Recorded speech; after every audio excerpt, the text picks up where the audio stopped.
Hi, it's Dr. Sandy Laura Cremers from Visionary Eye Doctors, and thank you for joining us for podcast number 11 on the EYE show. I have George Word with me, which is our behind the scenes man who's been helping me through this whole thing, and we're going to interview him today because he's pretty close to the issue we're going to talk about. So we're going to talk today about going back to school and how to conquer video game addiction. And they're kind of related. I think a lot of parents that are listening and even students out there will probably appreciate what summer and this past year has been like, during COVID.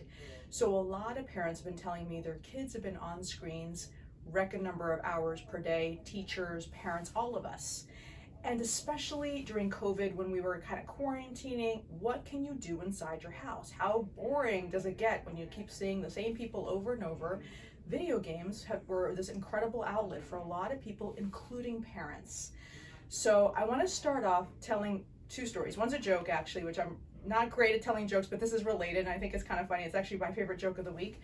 And then the other one is patients that came in to see me, so I want to talk about that. So the first one is, why did the clam eat the little fish? George, why did the clam eat the little fish? I don't know. Do you know this joke? No, okay, so it's because he was shellfish.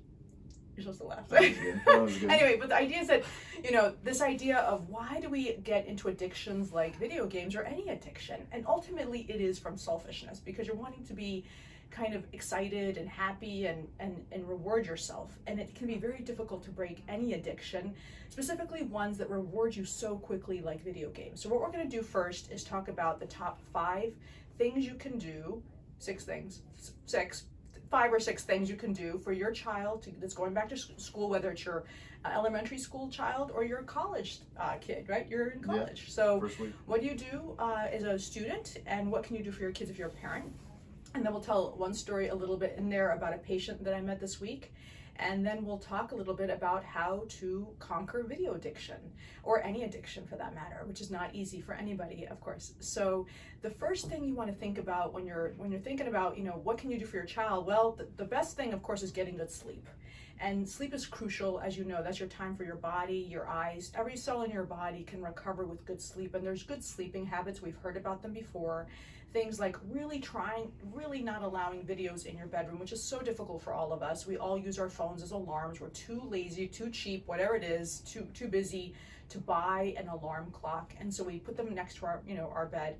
But any type of blue light in the middle of the night, or any type of light in the middle of the night, really does change your circadian rhythm, especially in the evening hours, to make it sometimes harder to fall asleep, and you can sometimes wake up too easily. So really trying to think about how to improve your sleep habits, whether you need a cold room or a warm room. Most people need a colder room, especially men. That's been shown in many studies, trying to make things work. So sleeping for kids, very important.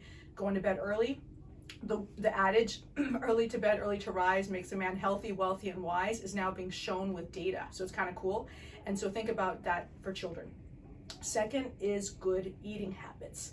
So we've talked about this in many podcasts in the past, and I'm all about a low inflammatory diet, a high antioxidant diet, which is a low inflammatory diet. So that's in your green leafy vegetables. You want to have your kids eating a lot of either chopping up the spinach, giving them a smoothie, whatever you can do to hide it so they can learn in their palate, their taste buds will learn to like it. And we know from data and studies, the younger they are rather, to teach their palate, their taste buds to like these vegetables, the better for them. And it is a learned appreciation. We don't necessarily come out of the womb liking collard greens and spinach, and you got to teach them. And this is crucial for eye health, because we know the macula, the lens of the eye, are really going to be kind of protected against daily insults by the amount of antioxidants you eat on a daily basis. And so that's crucial. So things like collard greens, spinach, kale, all the green leafy vegetables. Avoid iceberg lettuce like the plague. It has very little antioxidants. It has some fiber. It's really a waste of time and money. So romaine, those kinds of lettuces you want to eat, not just peas and carrots. When you say your child's eating a lot of vegetables, it's not peas and carrots. That's the highest carbohydrate index among the vegetables. So you want to think about those other green leafy vegetables, or even celery, things like that are actually kind of good. So very crucial. Low carb. In addition, we talked about that at length. Low carb, so no sugar ideally, or no soda. So when you pack their lunch, think about what's going to help them down the line for their health, their general health. their eye health, I would say, of course, their stem cells. You know, you're thinking about this because you want them to be healthy. You want them to develop good habits now. And one of my favorite quotes, this is a well-known quote, which I really, really love, and I love reminding myself about this and also my kids, is your beliefs become your thoughts become your words become your actions become your habits become your values, and your values become your destiny. And the idea is that, you know, your habits can be virtuous, and you can develop courage in whatever decision you make. So as a parent, you have to decide if you're going to say yes or no to your child. And it is much harder to say no to the video game or no to the soda or no to the chips than to say yes, because otherwise they're going to whine. And the same thing for a student. If you're a college student or any student, it's easier for myself to say yes to something that I really want than to say no. But if I say no, then I'm building up that virtue of courage, which is very important. There's the physical courage and the moral courage, and both are very important for not only your physical life, but of course I would say spiritual life.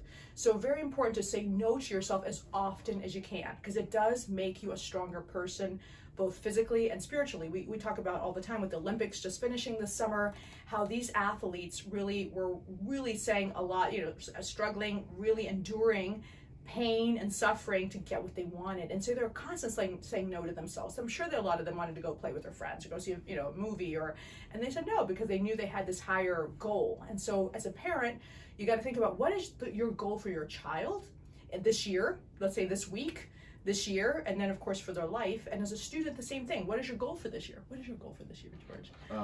Get all A's. Get all A's. And survive, right? A lot of parents are kind of like, let me just get through this hour or the witching hour, or let me get through this day.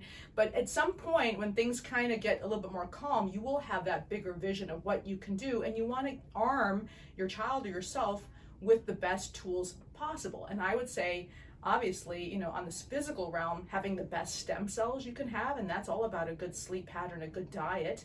And in the spiritual realm, I'd say, of course, trying to increase their virtue and their ability to make good decisions. So that's number 1 and 2. And then I would say number 3 is getting a good pair of sunglasses for your child and a hat whenever they're outside in the sun. We know, of course, sun protection is crucial for preventing cataract and macular degeneration, which is something that we all are thinking about as we all live longer, as we're worried about ozone layers and things like that and protecting our eyes. And so I generally tell people go with a reputable brand like Ray-Ban or one of the good brands out there. Generally have the UVA, B, and C protection most sunglasses require. And then number 4 is good video habits. And this is something I think we're all struggling with. And I know, you know, students, and we're going to talk about this a little bit, about how to have good video habits. And we've talked about a little bit of, you know, looking away from the screen every 10, 15, 20 minutes, blinking as frequently as you can. You can not be on video, you know, print out your material, read books, encourage your kids to go outside and play. Sports are crucial for kids. You got to kick them out of the house, literally kick them out of the house, make them run around the house 4 or 5 times before they want to see anything on the video. That's what we do. And we have very little video time, but we try to make them, you know, play sports outside and really socialize with friends in person, or, you know, just kind of get out there. So really limit screen time. And the number of hours a child should spend on a screen is very dependent on some key factors. One of the key factors is your meibomian gland anatomy. We've talked about that with the meibography. If somebody has almost no meibomian, if a child has almost no meibomian glands, I tell them you want to avoid screens really like the plague. You know, that's the kind of thing we used to say. And the idea is that you really know that the ability for children to blink when they're on screens is so limited. They forget, they're so concentrated, and we'll talk about why in terms of the addiction and the neurotransmitters running through their brain, that they literally forget to blink, and then they dry up their oil glands, and it causes big problems when they're young and when they're older especially. So that's key of thinking, you know, what can you do to close your eyes, limit the blue light filters, even though we don't have great data on that just yet. Some studies are kind of showing blue light filters, especially in the evening for children and students and parents, is important. Maybe not the whole day, but a little bit of blue light filtering during video time is probably a good thing, but we just don't have data to prove it. That's why a lot of doctors don't talk about it. So those kinds of habits are crucial. talking to your friends, not texting them, waiting as long as possible to give your child a smartphone. This is truly a Trojan horse. You need to filter those smartphones, ideally a flip phone. We talk about the school my kids go to. A lot of the teachers still have flip phones, and it's an incredible witness to the high school students who have the latest iPhone to see their really incredible PhD teacher with their flip phone, realizing how of a Trojan horse that is, because you have this billion-dollar industry on the other side trying to get everybody addicted to that screen. We know the porn industry, the video game industry, they are really doing everything they can, and they have it mastered. They are brilliant at making sure the neurotransmitters in you and your child's brain or your brain are really making you addicted to that screen, whether it's Google or Amazon or video games or whatever. And we use these for good, but that's where you have to make a choice to know when to stop and help your children learn that. So we're going to talk more about that in just a few minutes. So number 1, good sleep. Number 2, good diet. Number 3, good sunglasses and a hat. And number 4, good video habits. And number 5, avoid video games. Just avoid them. You know, there's an article that came out yesterday about China that just made a law to outlaw video games during the school week and allow only 1 hour on the weekends and holidays. And did you hear about that? So, so it's a totalitarian country, right? They know everybody's social score and credit score. And so what happened? They realized that the video people that were on video games, and they know who's on video games, they know this, their scores on their tests were decreasing. Their rates of myopia was increasing. Their rates of dry eye were increasing. They know this data. And for better or worse, you know, they use this data and they just made a flat out rule, we're not going to do this. And the reason is because they want to create an incredibly strong army of citizens to probably conquer the world. I mean, I think that's pretty clear. And they are seeing that their boys especially are becoming lazier, weaker, less fit. And they just said, we're done. We're not going to do it. So that's quite the extreme. The real extreme is just no video games at all. So they're kind of a little bit on the other side of the extreme. And then there's the parents that in Korea in 2010 that were so addicted to their video games that they allowed their 6-month-old to starve to death. And they were in prison for malnutrition because they were so addicted to video games. So there's a spectrum. And every person that's listening to this, every parent who's listening to this, has to decide where you are on the spectrum, either as your, husband and wife, as parents, or you're a student, or you're yourself thinking about, you like video games, you like to be on the screens a lot. You need to make a decision. Is a little okay? Is a lot okay? Where's that number? How much is okay? And it's very tricky as we kind of get into the idea of how to break the addiction to video games. So we're going to talk about this. So I had a patient come in with his wife, and we were talking about his dry eyes, and he was telling me his eyes are really bothering him. And I said, how many hours are you on screens? And he said, well, about 8 hours, the whole day. And we're kind of going through this. And at the end of the exam, his wife says, whoa, whoa, whoa, whoa, whoa, whoa, whoa, whoa. Tell her about the hours you spend from 12 p.m. to 3 a.m. playing video games. And this is like a 35-year-old guy with his wife. And I'm like, oh no, this is not going to be pretty. And she was livid. She was livid. She was like, she saw it. She saw what kind of person this guy was becoming, her husband. She saw the addiction. She's like, Dr. Cremers, you need to address this. And of course I did. And I said, I would kill my husband. And I said, no, I take that back. No, actually I would kill him. So I was trying not to say that, but it was very difficult because when you see somebody wasting their life, and especially their eyes, it's very difficult to not say something. So that's kind of the, kind of one on that side, kind of extreme of a person that's, making a lot of money, very stressed out, maybe can't sleep. What do? A lot of people turn on the TV, or they'll turn on a video game, or they'll turn on something where they could do other things. They could choose to do the harder thing, which may be go for a run or pray or read a book. That's harder, so how do you make those decisions? So we wanted to talk a little bit about what do you think we can do to break the addiction? And I was asking George before the podcast, and he had great ideas. So I wanted to say, why do you think this is happening? So you said, is it the parents? We talked about parents versus kids in terms of breaking the addiction. What did you say to me, George? Well, I think the first thing we have to understand is that you're right, that you are not smarter than these people. Like, these are billion-dollar companies spending millions of dollars every single year to get you to be on Instagram for like 1 more minute. They're trying like so desperately because their entire revenue model depends on your attention. So the more attention you give them, the more profitable it is. And because of that, because you have to recognize that you're not smarter than them, I think you just have to kind of cold turkey it. It's very difficult, but literally like delete the video games from your computer. If you have a kid, I'm in college right now, so this is more applicable to me. Think about when you were in college. How many parties did you get invited to versus how many did you host? When you've got a kid and you want them to stop playing video games, they're playing video games because it's social. Invite their friends over. You can do it for them. Set up a play date like they were in 2nd grade. Like, hey, yo, Andrew's mom is coming over. Why don't you guys go for a walk or something like that? Invite their friends' parents over for lunch. You can do that every single day.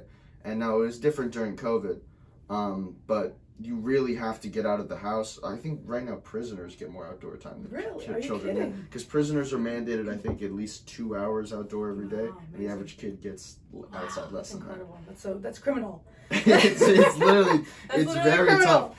It's very tough. Wow. But especially when the games are social, and especially for guys, when, you know, I've got kind of an obsessive personality. And so I want to be like the best at something.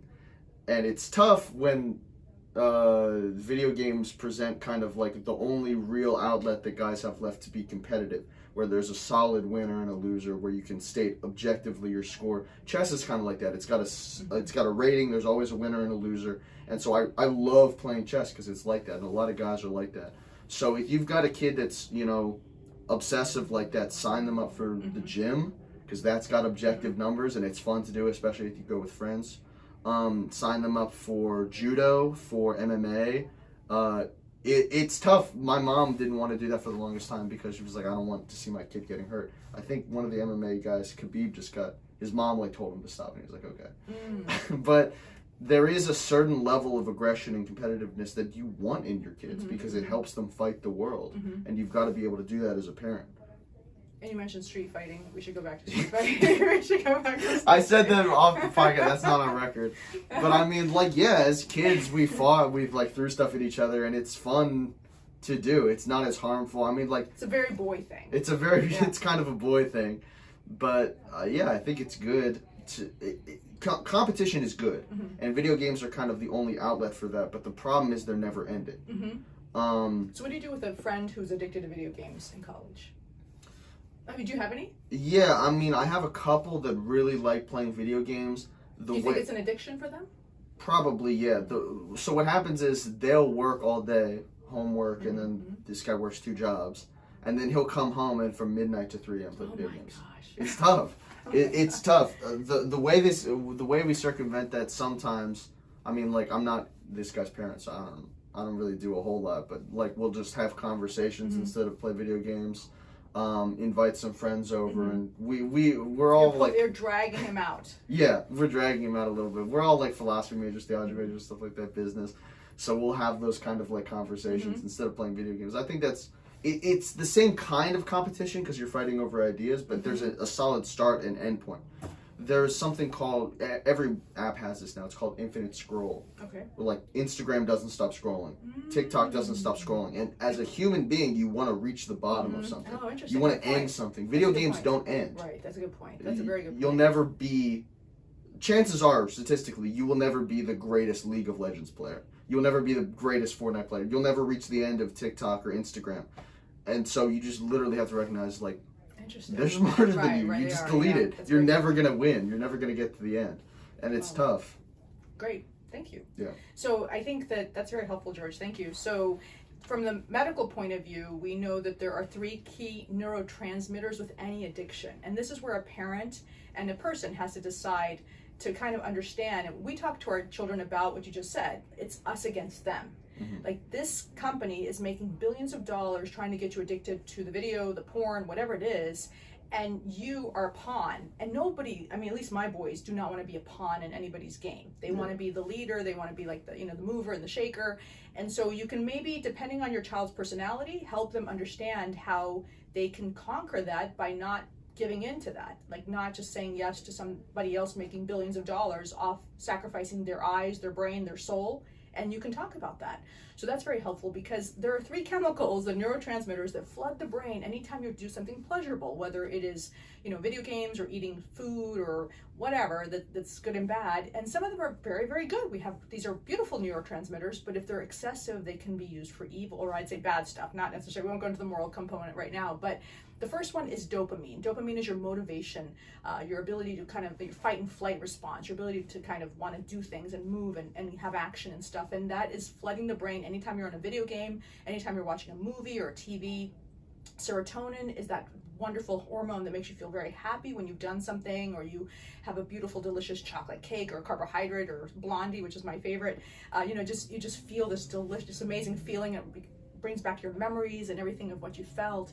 And then there's oxytocin. Oxytocin is a really critical hormone that a mother excretes when they have their baby. And obviously babies can be very difficult. They're crying, they're pooping, but because of that chemical, it is really, that bond is so strong. It's very hard to break that bond, because oxytocin is so crucial for that mother-child bond. So if your child is playing video games, or you're addicted to the soap operas or whatever it is, right? Or whatever, those 3 chemicals are very difficult to conquer. And so how do you do it, right? That's the question we kind of want to ask. So there's many different ways. So if you talk to an alcoholic who's addicted to alcohol, and we've heard about addictive personalities, alcoholic personalities, they will say, cut it cold turkey. There's no in between. They know that if you take 1 sip, it's over.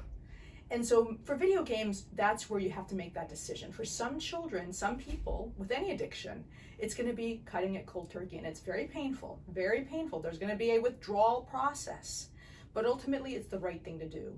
Other people, you got to slowly, decrease it. And when I have patients that are addicted to cigarette smoking, right, that's a big one that we're hopefully seeing a little bit less of, but I still have patients that are addicted.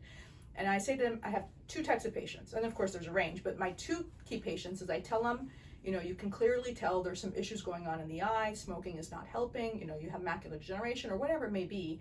I have patients that will quit cold turkey, and others that need that long haul of the patch, the hypnosis, the pills, all this kind of stuff. So those are the 2 options I think that are really kind of available to quit an addiction, whatever it is. And for most people, it's that slow kind of weaning process, which takes a lot longer. It is not easy. You might relapse.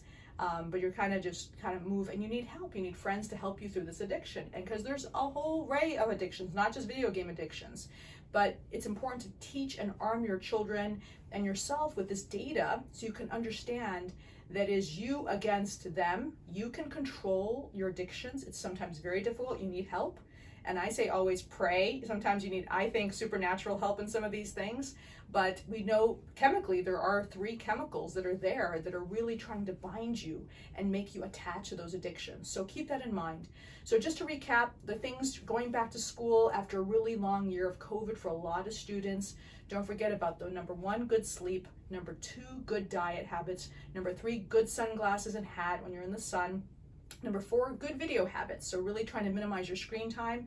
Number 5, really just avoid video games if you can, as much as you can. Use your eyes for eye-worthy things. Teach your children that concept now. I guarantee you they're going to appreciate it in the future. And the last one is just go outside. Enjoy the sun, enjoy the outdoors, really breathe in the fresh air, take time to relax, and really just focus on teaching yourself and everyone around you about those good habits. So I hope this was helpful. Please continue to send in your suggestions. I really appreciate the emails, the texts we're receiving. Please subscribe. I was at a school event recently, and I heard a bunch of 3rd graders screaming, subscribe to my channel, subscribe to my channel. I'm like, oh my Lord, what's happened to this world, but subscribe to my channel. Anyway, so hopefully this was helpful. Thank you for joining me. Thank you. Great. And Thank log off YouTube.